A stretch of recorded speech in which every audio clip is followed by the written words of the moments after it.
कहते पर लय हुई गई चोधन पकड़ी लाई थी तलवार यह गति देखी करण वीरन अपनी खेत लाई थी तलवार हंस के करण वीर तब बोलो अरे हुई जा चरा सिंध होशियार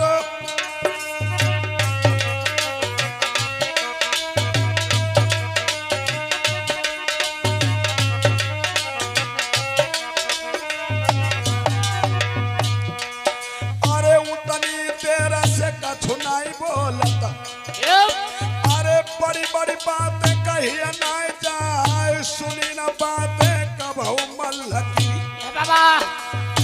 जो तुम हंसे रहो तो सुनाई यह नहीं सुनी है तेरी अब बात अरे दुर्योधन को समझियो नहीं हम है मित्र के दुर्योधन के हम है अंग देश महिपाल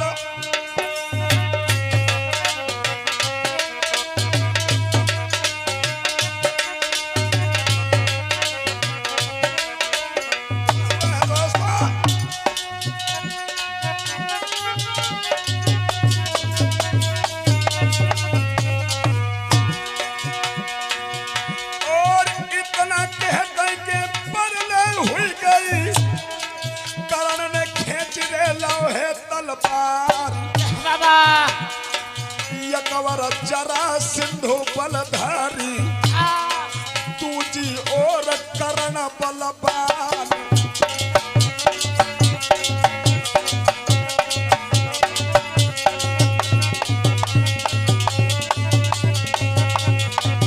और क्या बोला है कर्ण अरे जहां पे पसीना गिरे दुर्योधन को करण यहू खून बहाई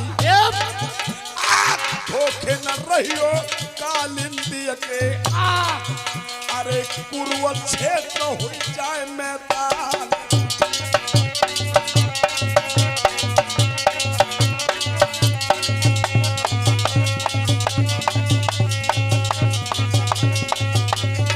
और याद रखना दोस्तों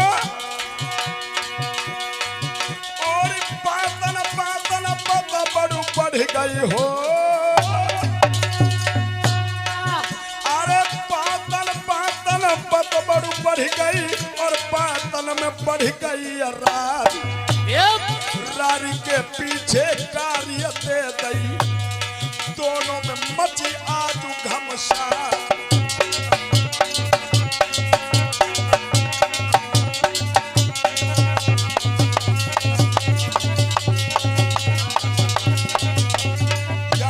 साथियों अरे ऐसी मारे थिक्कर योद्धा की अरे हिल को मगध देश भूपाल आज धन्य धन्य राधा मैया को जाको करण कहायो लाल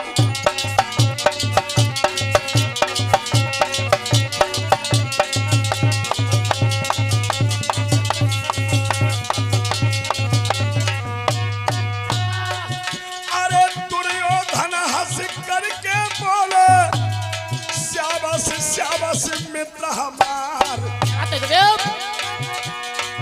आज अकेले दम पे की करण योद्धा ने मगध की फौज दी है भगाई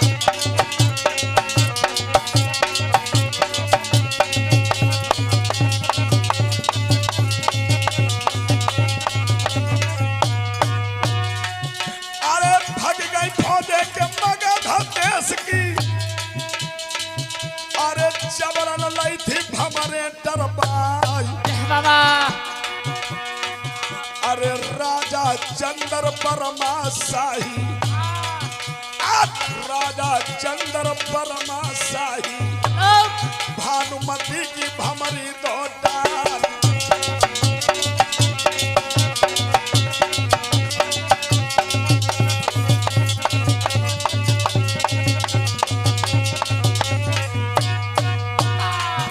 और सात भव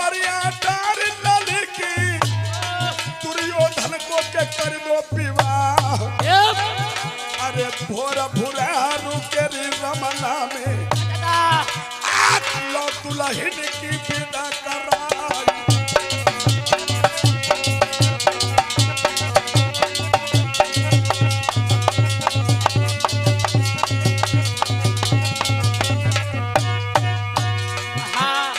भैया भानुमति को दुल्हन करी, भैया भानुमति को दुल्हन करी राजा हसनापुर आओ। यारो भानुमति का संग ब्याह करो हसनापुर में आओ।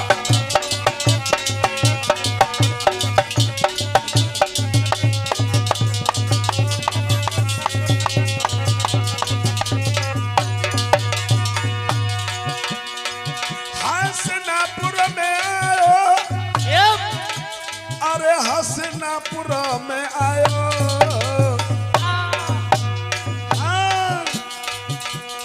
भैया भानुमति का संग ब्याह के दुर्योधन हसनापुर आयो।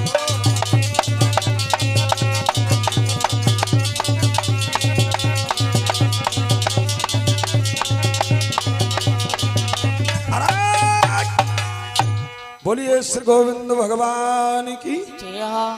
इस प्रकार से भाइयों दुर्योधन और भानुमति का विवाह हुआ। बड़ा ही घमासान युद्ध किया कर्ण योद्धा ने, और अगर कर्ण नहीं होता तो दुर्योधन और भानुमति का विवाह नहीं हो पाता। अगर संसार में कोई मित्र हो तो कर्ण के जैसा मित्र हो। बाहर कर्ण की मित्रता और वारे कर्ण की असलियत भाव का पहचान। अगर एक कर्ण चाह जाता तो भानुमति का विवाह कर सकता था, लेकिन नहीं। कर्ण बहुत ही एहसान मानता है दुर्योधन का। जब द्रौपदी का स्वयंवर हुआ था, जब कर्ण द्रौपदी के स्वयंवर में गया था और द्रौपदी के स्वयंवर में कर्ण का द्रौपदी के द्वारा उपहास हुआ, कर्ण ने धनुष को उठा लिया था और धनुष को उठा करके मछली की आंख फोड़ने जा ही रहा था, लेकिन तब तक भगवान कन्हैया ने द्रौपदी को अखिया दिया। द्रौपदी, हाँ, इससे पूछो कि तुम्हारे माँ बाप कौन है और तुम कहाँ के राजा हो, और ऐसा अगर तुमने नहीं पूछा तो कर्ण की दुल्हन तुम्हें बनना पड़ेगा। जो आज्ञा की सो ऐसा भी होगा। भगवान कन्हैया ने जिस समय द्रौपदी से ये बात कही, द्रौपदी ने कर्ण को ठहरा दिया। ठहर जा, धनुष तो उठा लिया, हाँ, बड़े गर्व के साथ हमको दुल्हन बनाने के लिए मछली की आंख फोड़ने जा रहे हो। क्या कहना चाहते हो? लेकिन दो शब्दों में तुम अपना परिचय तो बताओ। हाँ। तो तुम्हारा नाम क्या है? मेरा नाम कर्ण है। तुम्हारे माता पिता का नाम क्या है? मेरे पिता का नाम अधीरथ है। अधीरथ। हाँ। तुम्हारी माँ? राधा। राधा। अरे राधा और अधीरथ के पुत्र कौन से परिवार में पैदा हुए हो? शूद्र परिवार में। शूद्र? हाँ। मतलब शूद्र का मतलब बहुत नीचे कास्ट में हो। हाँ। जब तुम नीचे कास्ट में हो तो हम क्षत्रियों की लड़की हैं, मेरा अपमान कर। क्षमा करना द्रौपदी। पीछे हट जा। ठीक है। देखो तो कैसे मुस्कुरा रहा है। विवाह करने के लिए आया और द्रौपदी के साथ में स्वयंवर करने में जरा से शर्म नहीं लग रहा? गलती हो गई। कर्ण से एक बात द्रौपदी ने पूछा कि तुम किस देश के राजा हो? कर्ण बेचारा लटपटा गया, जब राजा था नहीं तो कर्ण कैसे राजा बोल देता। दुर्योधन ने कर्ण को इशारा दिया, मैं तो ठहर जा। ये पूछ रही है कि किस देश के राजा हो? अभी अभी हमने तुम्हारे कान में बता दिया कि आज से तुम्हें अंग देश का राज्य में दे रहा हूं और तुम आज से ही अंग देश के राजा बन जाओगे। तो कर्ण ने कहा मैं अंग देश का राजा हूं। द्रौपदी कहने लगी राजा तुम चाहे जहां को, लेकिन तुम शूद्र हो, तुम्हारे साथ में विवाह नहीं कर सकती। दोस्तों, ये कर्ण दुर्योधन से बड़ी मित्रता मान गया। कर्ण ने सोचा इस भरी सभा में दुर्योधन ने मेरा सम्मान किया, और दुर्योधन जैसा राजा और दुर्योधन जैसा धर्म पे चलने वाला राजा और दुर्योधन जैसा परस्वार्थी और दुनिया में कोई नहीं होगा। जबकि दुर्योधन को आप लोग, कर्ण को आप लोग सबको ही जानते हो क्या? अरे कर्ण कुंती को बेटा,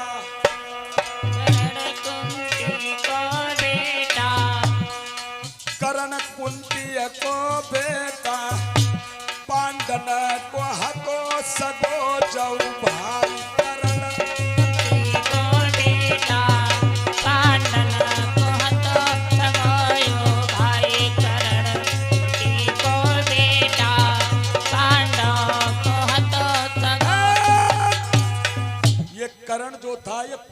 माँ का बेटा था। ये कर्ण कुंवारेपन में कुंती के गर्भ से पैदा हुआ था। ये बात कोई पांडवों को नहीं मालूम थी कि कर्ण हमारा भाई है।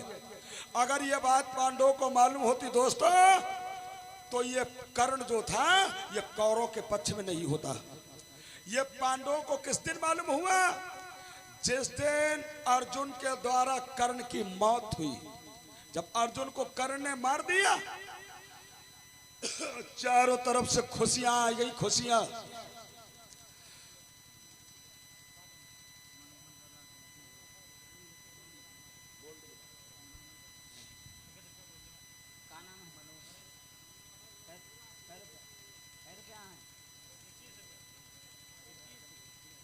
और राम मनोहर सरोवर से 21 मुद्राओं का दान हो गोविंद जी में परमात्मा से जो सुख शांति प्रदान करे, धन्यवाद। बोलिए श्री गोविंद भगवान की जय। हाँ हाँ, तो ये इंपॉर्टेंट बात समझ लो। उसके बाद में थोड़ी कथा और आगे बढ़ाना है, क्योंकि मैंने कहा था डॉक्टर भीमराव अंबेडकर का जन्म कैसे हुआ। और डॉक्टर भीमराव अंबेडकर बहुत बड़े विद्वान हैं, जिन्होंने हमारे देश भारत का संविधान रचा है। बहुत बड़े विद्वान थे। थोड़ी बात पहले ये समझ लो कि पांडवों को यह कब मालूम हुआ है कि कर्ण हमारा भाई है। जले जिंदा कर्ण रहा तले पांडवों को यह नहीं पता चला कि कर्ण मेरा भाई है। जब कर्ण को अर्जुन ने मार दिया तो मैया कुंती अपने बेटा की लाश के ऊपर विलाप करने गई। जब मैया कुंती अपने बेटा कर्ण की लाश पर विलाप करने गई तो धर्मराज ने पूछा, माँ एक बात का मुझे शंका हो गया। किस बात का बेटा बोलो? इस नालायक कर्ण की लाश के ऊपर तुम विलाप क्यों कर रही हो? तो कुंती ने कहा, बेटा तुम्हें नहीं पता है, अगर कर्ण से मैं कवच और कुंडल मांग करके नहीं लाती तो तुम्हारी और किसी की औकात नहीं कि तुम कर्ण को मार देते। सुनिए कर्ण कौन है? कौन है मैया? यू धर्मराज जो कर्ण है यू तुम्हारो बड़ो भाई।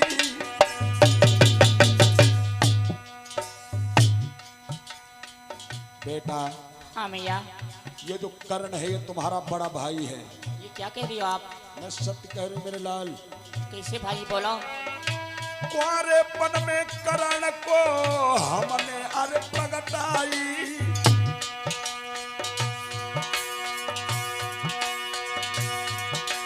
मेरे बेटा लोग लाज छाड़ी मरियम और कर्ण लला को जन्म दयो गंगा में बहाई दई जात।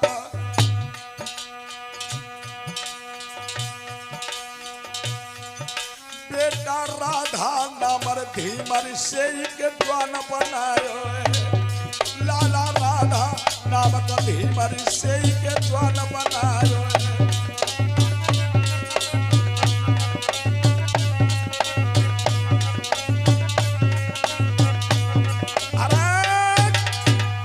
मैया कुंती ने कहा, बेटा कर्ण, हाँ ये कर्ण तुम्हारा भाई था धर्मराज, लेकिन मैया आपने छिपाया क्यों मुझसे? अब यही तो बात हमसे भूल हो गई मेरे लाल। तो धर्मराज को जब ये मालूम हुआ कि कर्ण हमारा भाई था, मेरी माँ ने छिपाया, तो धर्मराज को गुस्सा आया। मैया को बहुत दुर्वचन धर्मराज ने पहली बार कहा, और पहली बार माँ को दुर्वचन कहने के बाद धर्मराज ने माँ को श्राप दे दिया। क्या श्राप दिया? ये श्राप नारियों को मेरा सच्चा मैया हुई जाएगा, नहीं पेट में बात रुके कब हूं वो बात गिल कर जाएगा।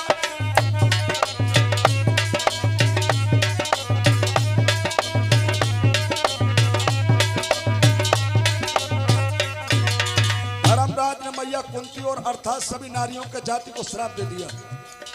तुमने हमसे बड़े दिनों से बात छिपा रखी है, आज तक कभी तुमने मुंह खोल के हमें नहीं बताया, तो स्त्री जाति को मैं श्राप दे रहा हूं कि स्त्री कितना भी विदुषी हो, स्त्री की पेट में कभी बात रुकेगी नहीं। ये धर्मराज ने श्राप दिया,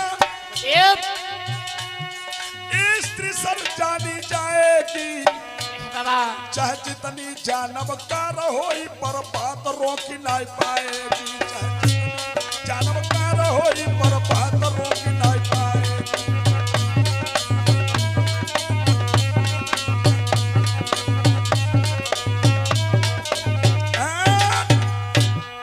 धर्मराज ने मैया को श्राप दे दिया, मां तुम और तुम्हारी सारी नारी जात को मैं श्राप दे रहा हूं।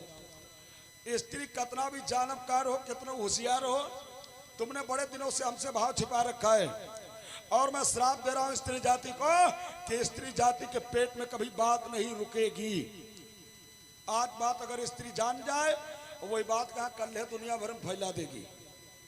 ऐसा ही हो रहा है। श्रीमद् भागवत में महाराज डोंगरे जी ने बताया है कि नारी कितना भी विदुषी हो उन पर यह लक्षण आता है और नारी के पेट में बात है क्या पानी तक नहीं रुक पाता है। तब से भैया ये मेहरुआ चुगल ख्वारे हुई गई। हम नहीं कह रहा हूं स्त्रियों को धर्मराज को श्राप में बहना हूं। वैसे तुम लोग तो बहुत पुनीत हो, तुम लोग धर्म की आन रखने वाली हो, लेकिन तुम लोगों की लाग नहीं है। जब धर्मराज जी ने श्राप दे दिया तो माताओं के आगे समस्या आ गई। ये तो दूसरे के श्राप के कारण बेचारी बात बता देती है, नहीं तो हमारे माताओं के दिल में बहुत बड़ा सागर है, अथाह सागर है। ये बात को बिल्कुल नहीं जानती है और बात को किसी को नहीं बताती। लेकिन हमारे वीर धर्मराज तुमने कैसा श्राप दिया हमारी माताओं को। ऐसा श्राप दे दिया धर्मराज ने कि धर्मराज ने एक औरत से दूसरे औरत में बात करके बता दूंगा कत्ल करने को नंबर लगवा दिया। बोलिए श्री गोविंद भगवान की जय हो। हाँ तो आइए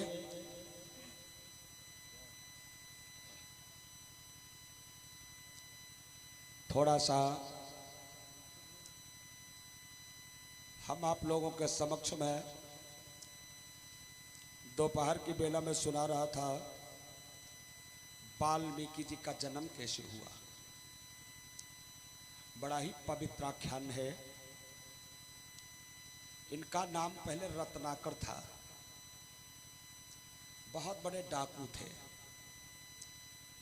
रत्नाकर नाम से जब नारद जी ने उपदेश दिया, देखो कितना ही मूर्ख व्यक्ति होता है। कभी कभी कुछ संत वाणी ऐसी होती कि संतों के मुंह से व्यक्तियों का सुधार हो जाया करता है। अगर नारद जी रत्नाकर डाकू को नहीं मिलते तो रत्नाकर डाकू सुधरता नहीं। बाबा देवर्षि नारद ने समझाया, रत्नाकर के समझ में आ गया, समाधि लगा के बैठ गया। 7 साल हो गए, बराबर भगवान का ध्यान किया। रत्नाकर के जीवन में बहुत बड़ा अंधेरा हो गया था, लेकिन एक संत के मिलने से उनके जीवन में उजाला हो गया। ऐसी तपस्या किया कि शरीर के ऊपर दीमक चढ़ गई, दीमक ने भिंडी लगा दिया और सारे शरीर से दीमक निकलने लगी। इनके पिताजी आए, इनके पिताजी का नाम था प्रचेता मुनि। प्रचेता मुनि ने आकर के अपने बेटा को गले से लगा लिया। आज मेरी खोई हुई धरोहर हमको मिल गई, ये मेरा वही बेटा है। मां के गर्भ से पैदा हुआ था, 3 दिन के बाद मेरा बेटा गायब हो गया था। आज मेरी खोई धरोहर हमको मिल गई है। गले से लगाया अपने बेटा को। अब गले से लगा करके अपनी तपस्या के माध्यम से अपने बेटा का सारा चरित्र देख लिया। ये वही मेरा बेटा है जिसने रत्नाकर डाकू के नाम से दुनिया में नाम कर दिया। आज ये मेरा बेटा तपस्या में लीन हो गया, दीमक ने भिंडी लगा दिया। अपने बेटा को मैं वरदान देता हूं कि ये मेरा बेटा वाल्मीकि जी के नाम से विख्यात हो जाएगा। पहले तो बदमाशी में नाम कर दिया और जब से शुद्ध समारी डकैती छोड़ करके महात्मा बन गए तब से सन्यासियों में नाम पैदा कर दिया। पूत सपूत तो का धन संचय, प्रकाश भैया, और जो पूत कपूत तो का धन संचय। अगर आपके कुल परिवार में कहीं सपूत पैदा हो जाए तो सपूत हमारे 21 पीढ़ियों को तार करके बैकुंठ को ले जाता है। 21 पीढ़ियों में बहुत सी पीढ़ियां आ जाती हैं। इसमें ननिहार की पीढ़ियां, फूफू फूफा के घर की पीढ़ियां, जीजा की पीढ़ियां, बहुत ससुराल की पीढ़ियां, बहुत सारी पीढ़ियां आ जाती हैं। भगवान का भक्त जिस एक परिवार में हो जाता तो अपना जीजा, फूफा, काका, चाचा, नानी, नाना, इनको सबको उद्धार कर देता है। और दोनों परिवार में एक कपूत पैदा हो जाए तो जत्ती पीढ़ी तरती है वत्ती ही पीढ़ी डुबो देता है। जैसे कि एक गुरु और शिष्य का अचूक रिश्ता होता है। गुरु और शिष्य का रिश्ता है। गुरु जो मंत्र देता है अपने बच्चे को, अगर कहीं कोई शिष्य के द्वारा अपराध हुआ तो उस अपराध का गुरु भी भागीदार होता है। अगर गुरु से कोई अपराध होता है तो गुरु के अपराध में शिष्य भागीदार होता है। बड़ा ही सुंदर, बड़ा ही छविवान, बड़ा ही गुणवान इन्हीं के वंशज में एक और हुआ है दोस्तों। आइए देखते हैं।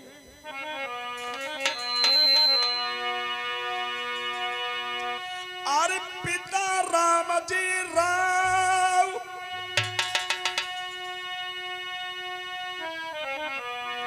अरे पिता राम जी राव, बड़ो सुखधाम तो सरदारी। भीमा बाई जक मैया रे जो चंद्र बदन उजियारी।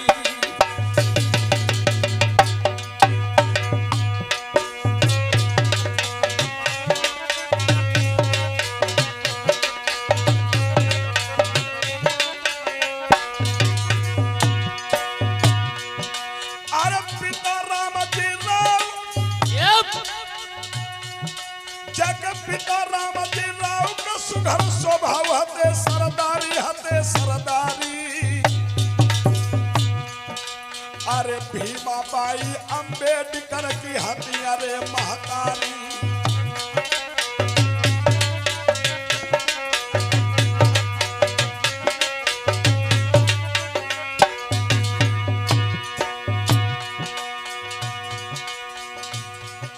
इनके पिता का नाम था रामजी राव, इनकी मां का नाम था भीमा बाई।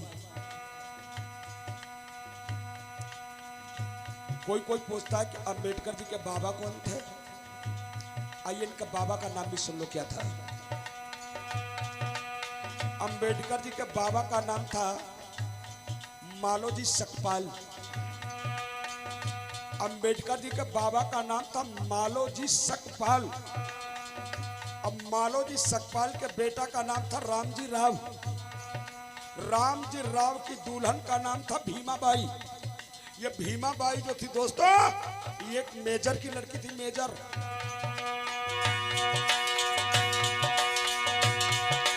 ये थी मेजर की लड़ी, ये थी मेजर की लड़ी, स्वभाव की भली हती सरदारी, हती सरदारी। अरे रामजी राव को सैनिक थे बड़ी जोड़ी तपधारी।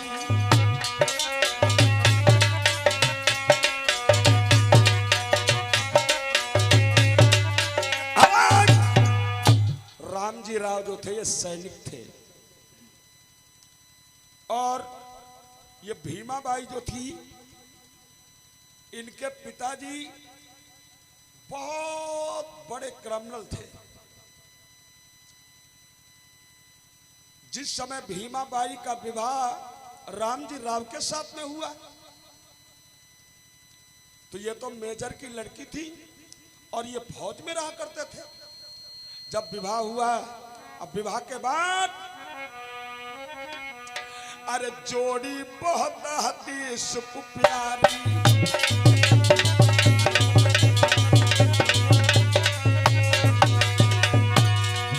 अरे जोड़ी बहुत सुघर है प्यारी, तूने उनकी छवि सुंदर न्यारी।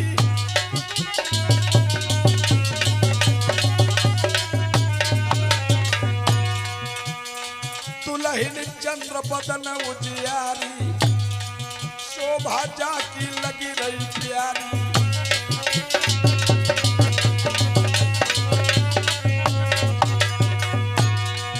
अरे होना रसोई हुई के रही है, मर्दों सुनिए अरज हमारी। लिखी विधाता की नहीं मिटी है, जो ब्रह्मा को कलम चलाई।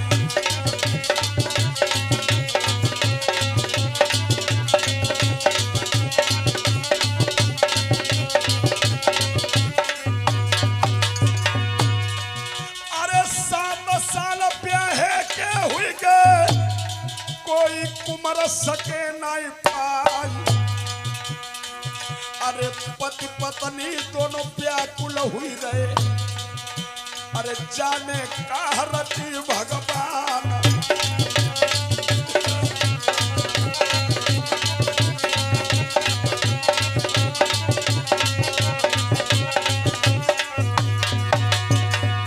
लेकिन याद रखना दोस्तों, अरे सब दिन दुख में कटे जिंदगी, एक दिन सुख न घिचाई। अरे 14 अप्रैल 1891, 14 अप्रैल 1891, अरे भीमा के घर जन्म आई।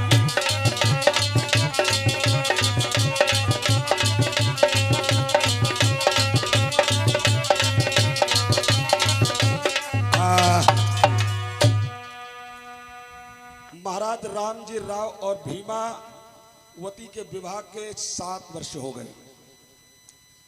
ये मेजर साहब की लड़की थी और वो भी एक सैनिक थे। दोनों का विवाह हुआ और दोनों बड़े ही प्रेम पूर्वक अपना जीवन यापन कर रहे थे।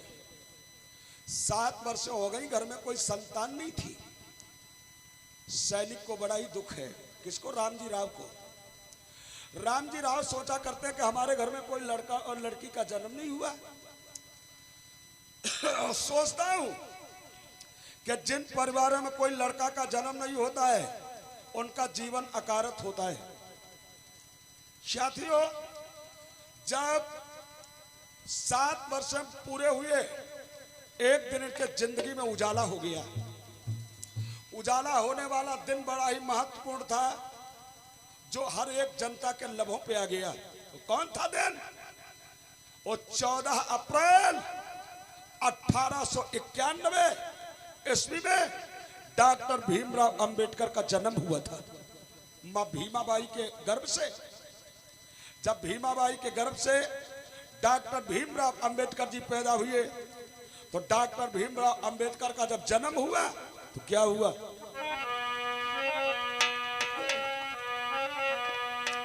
अरे खुशियाँ तो छाई उनके अब तो आंगन में। खुशियाँ तो छाई उनके अब तो आंगन में। खुशियाँ तो छाई उनके अब तो आंगन में। ए जी घर जन्मो, अम्बे घर जन्मो, सुंदर कोई सुख मारा। खुशियाँ तो छाई गई उनके अब तो महल में। घर जनना, अम्बे घर जनना, सुंदर कोई सुख मारा। खुशियाँ तो छाई गई उनके अब तो महल में। राम जी राव जी मन में अति तो खुश भय जी। अरे जी भीमा बाई के, अम्बे भीमा बाई के, लला ने लो है अब तारा। खुशियाँ तो छाई गई अब तो उनके महल में। भीमा बाई ने, अम्बे भीमा बाई ने, लला ने लो है अब तारा। खुशियाँ तो छाई गई अब तो उनके कोई महल में।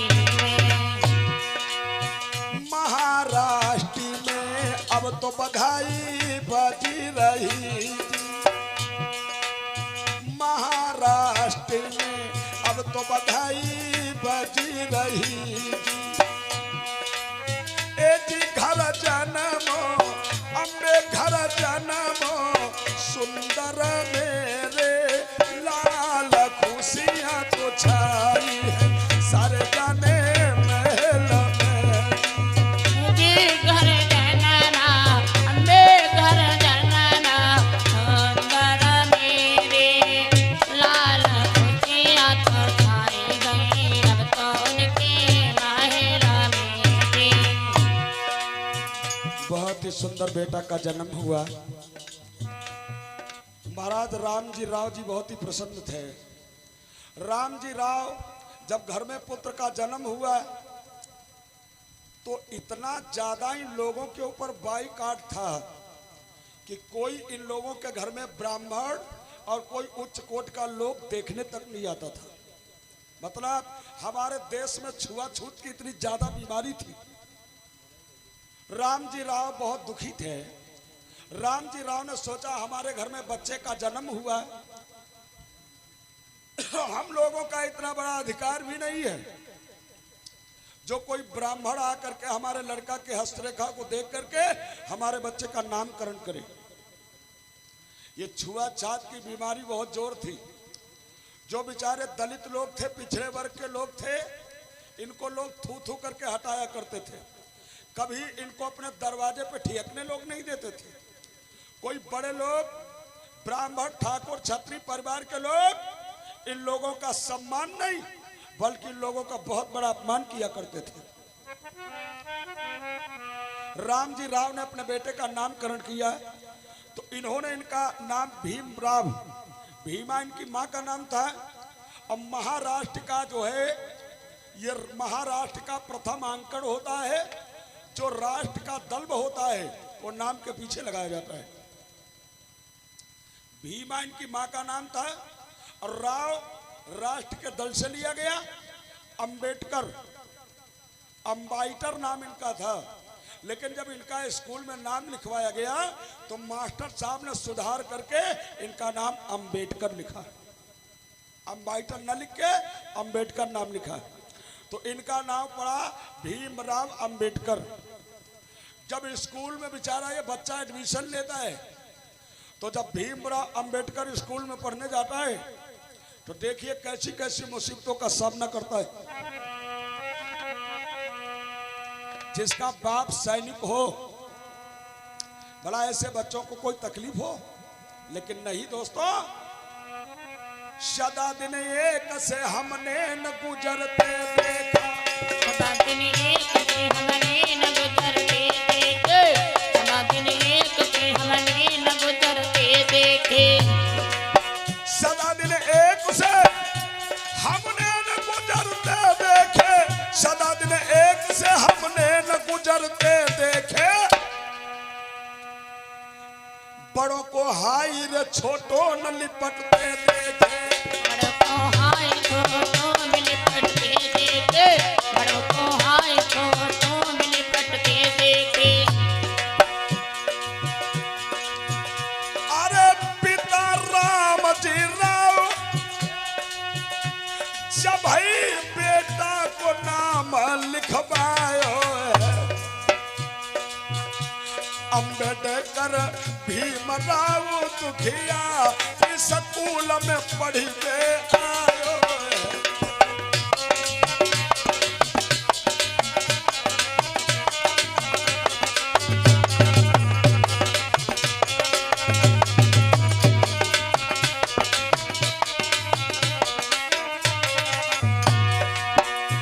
मास्टर सबीर सा रखते थे, नहीं आगे बैठ पढ़ाते थे। दुखिया भीमा को पीछे से धीरे धीरे बतलाते थे।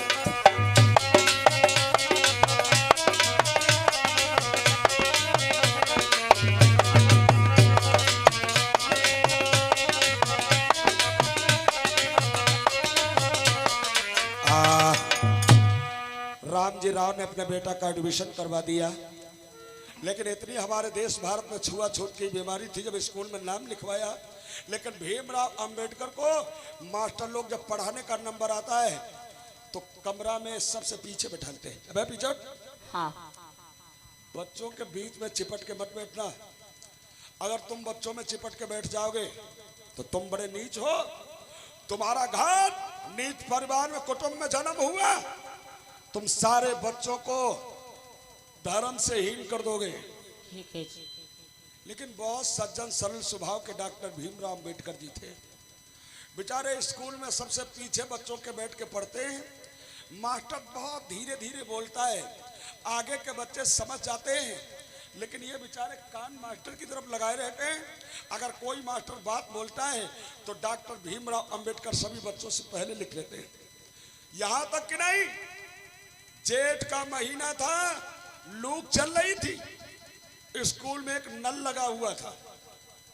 सारे बच्चे जब नल में पानी पीने के जाते हैं, और जब बेचारा ये भीमराव अंबेडकर जल पीने के लिए जाता है तो मास्टर रोक देते हैं, ठहर जा,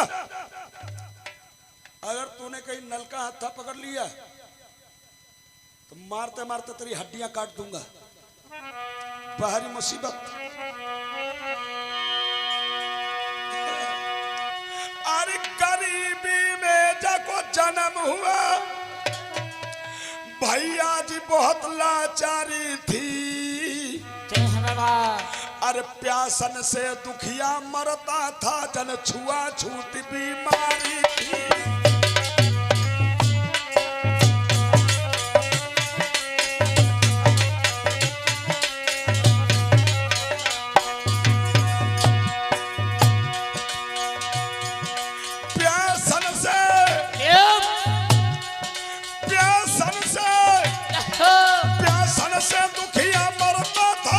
छुआछूत बीमारी थी। प्यासन से बेटा मरता था, जब छुआछूत बीमारी थी।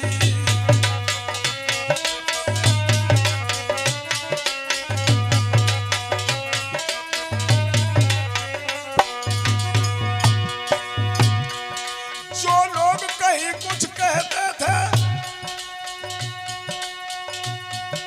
जो लोग कहीं कुछ कहते थे, दुखिया होता स्थान नहीं। पानी भी ना पी सकता था, इतना उसका सम्मान नहीं।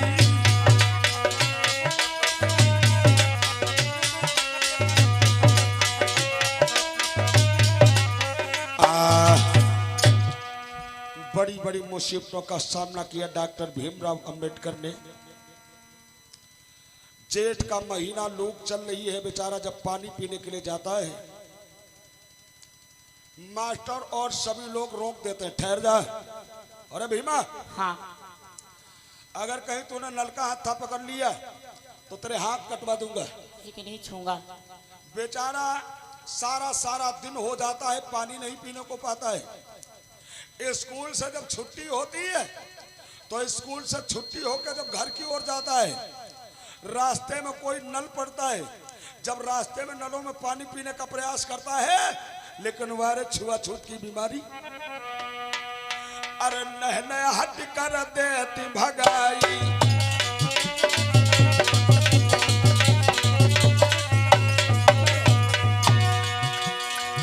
अरे हट हट करके देती भगाई। पानी कोई पिया नहीं पाई।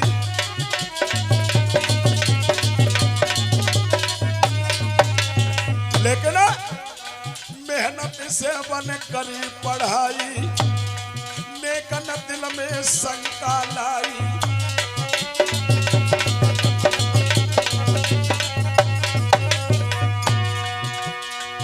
अरे भीमराव अंबेडकर ने सोची, अपने मन में कोई करी विचार। अरे सीधे हरि को हम भजन करेंगे, शायद हुई जाए बेड़ा पार।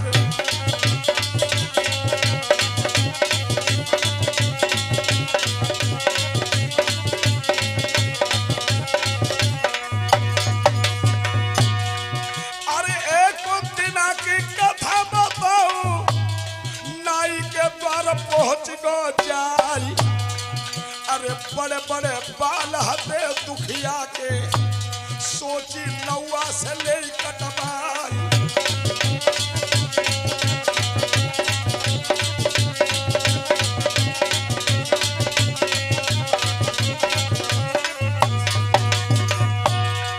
अरे जब ही दुकान का थो नौआ के, नौआ ने देखी नजर घुमाई। अरे मारी धक्का जमीन पे गिर गो, पापी दे गोड़ कटवाई।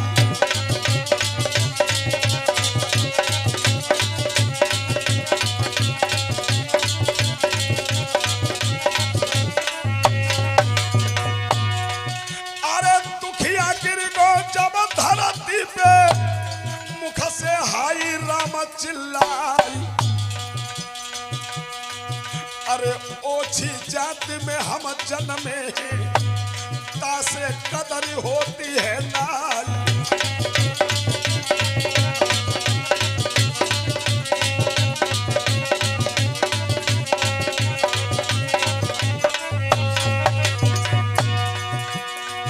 अरे रोवत रोवत घर में आओ, जबकि बहन ने लीनो गले लगाई। अरे भैया भीम भजन कर हरि का, अरे एक दिन ईश्वर हुई है सहाय।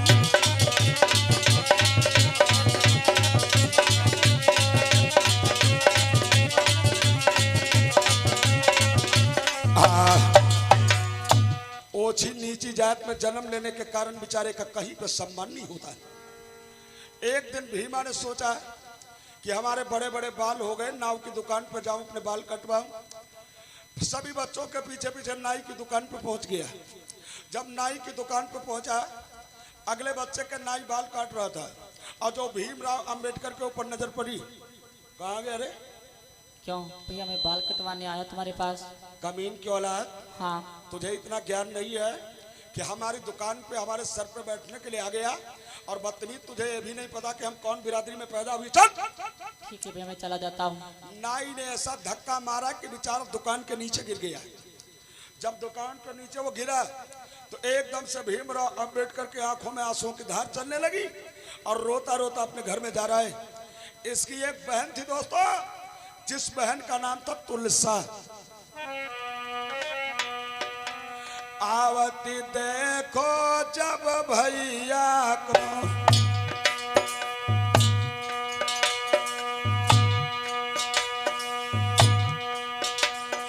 हाय बहन न छाती लौथ लगाई, धीरज धारो पीर न हमारो, एक दिन सही समय जाए आई।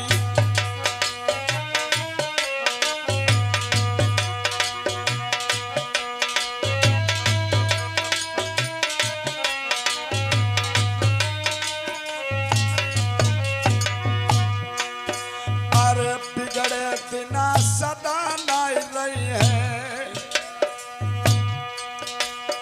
अरे ईश्वर बेड़ा लगई है पार, तनी कह के उस बहना ने भैया के दिने बाल उतारी।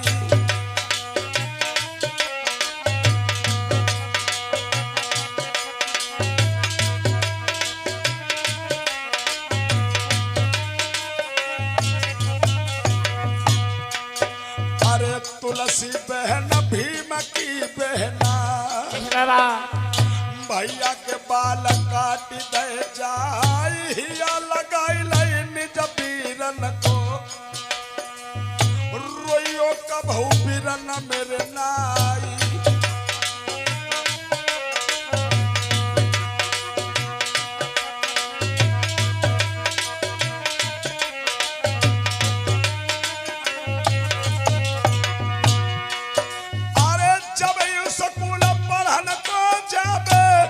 सम्मान मिलता है नाई,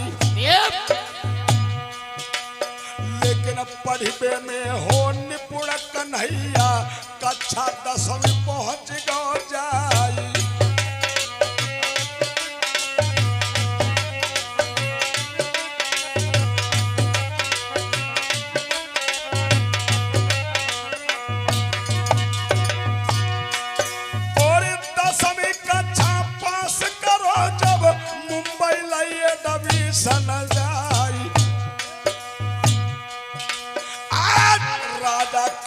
तेजा सिंह कॉलेज में लो बेटा ने नाम लिखाई।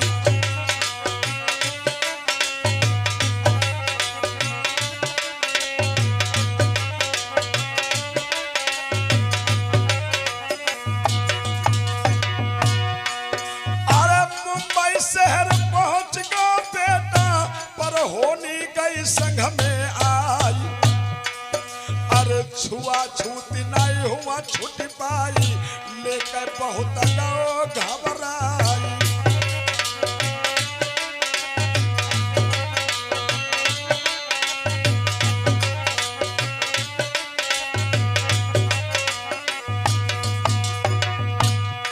भीमा पढ़वे को मुंबई शहर में नाम लिखाइलो है। भीमा पढ़वे को मुंबई शहर में नाम लिखाइलो है।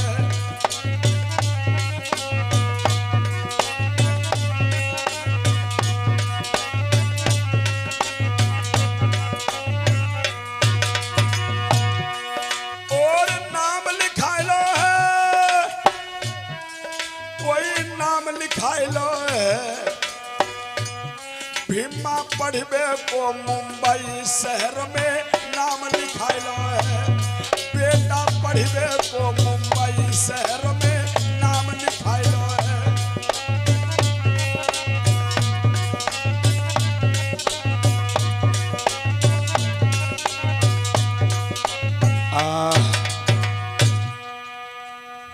यहाँ पढ़ने के बाद 10वीं क्लास को पास करने के बाद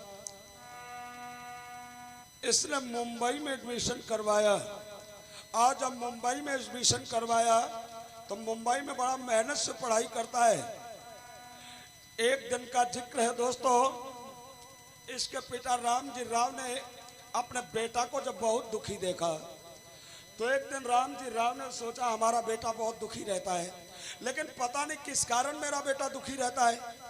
तो रामजी राव ने अपने बेटा को बुलाया और अपने बेटा को बुला करके अंबेडकर को समझा करके भीमराव से बोले, बेटा।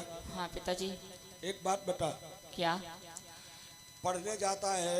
हाँ। पढ़ने में भी तेरा मन लगता है। हाँ। लेकिन मैं अफसोस इस बात का कर रहा हूँ कि तेरा शरीर दुबला होता जा रहा है। हाँ मेरे तो एक चिंता। और तुझे चिंता कौन रहती है? एक बात की चिंता रहती, मैं नीच घराने में पैदा हुआ और मुझे कोई अपने पास नहीं बैठने देता, मुझे कोई छूता नहीं। बेटा। हाँ। नीच बिरादरी में तू पैदा हुआ है, हम भी नीच हैं, हम तो सैनिक हैं। हाँ। हम सैनिक हैं और जब सैनिकों के बीच में जाते हैं तो सैनिक लोग हमें धक्का मार मार के पीछे हटाया करते हैं। अब नीच बिरादरी में जन्म तो हुआ, लेकिन आइए दोस्तों एक बात समझ ले, ये तो पहले हमारे देश में बहुत बड़ी बीमारी थी, लेकिन ये वास्तविक में बीमारी सत्य नहीं है। नीच कौन होता है? नीच वो इंसान होता है जो नीच कर्म करता है। भगवान वेद व्यास ने श्रीमद् भागवत में बताया है क्या? जन्मेषु सब शूद्र है, जन्मेषु सब शूद्र है, कर्मेषु ब्राह्मण। जन्म से हर कोई इंसान शूद्र होता है और कर्म से हर एक इंसान ब्राह्मण होता है। पिता रामजी राव अपने बेटा को समझा रहे थे, लेकिन इसी बीच में एक घटना घट गई। कौन? अरे घर मर गई भीमा महतारी।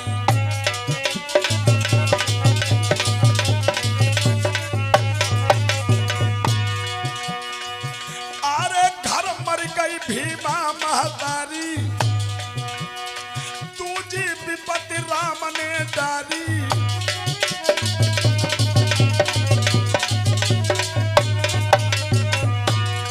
अब तो नाव डूब गई सारी, दुखिया के सब छूटे सहारे।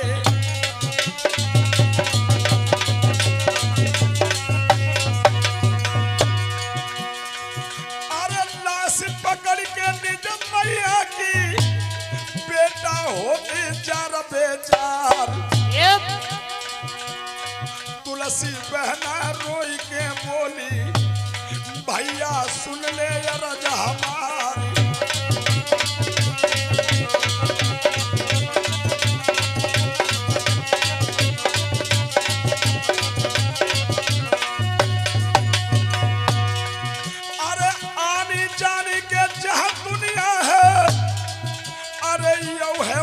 तुलो का संसार जो जो जन्म लो धरती पे अरे वीरन एक दिना सब जात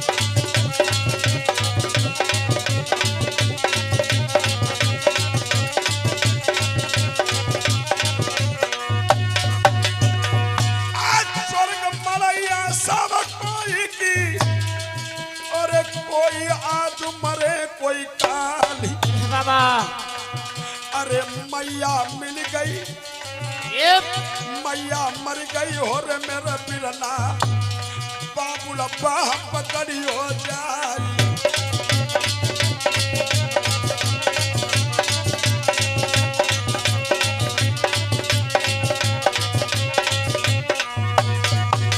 अब तो रोई रोई के बहन अपने बिरनई समझाई रही है अब तो रोई रोई के बहन अपने भैया को समझाई रही है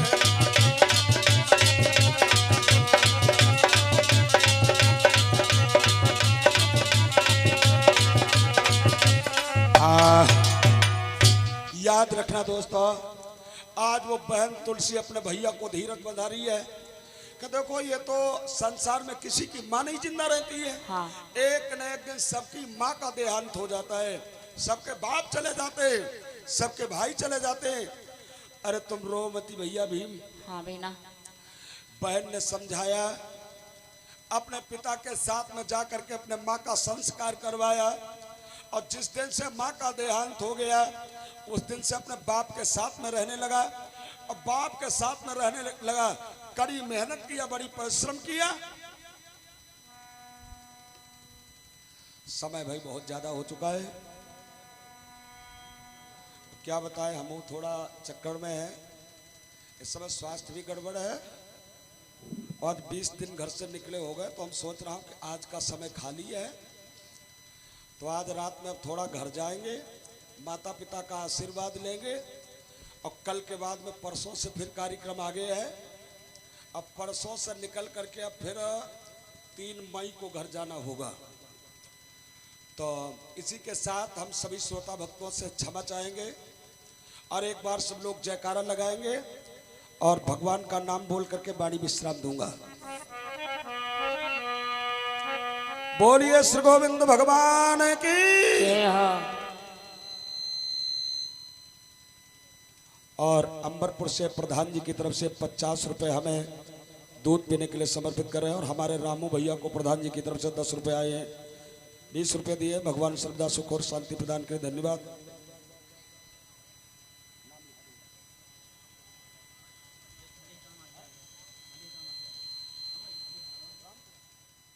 राम कुमार जी उमरिया से आपकी तरफ से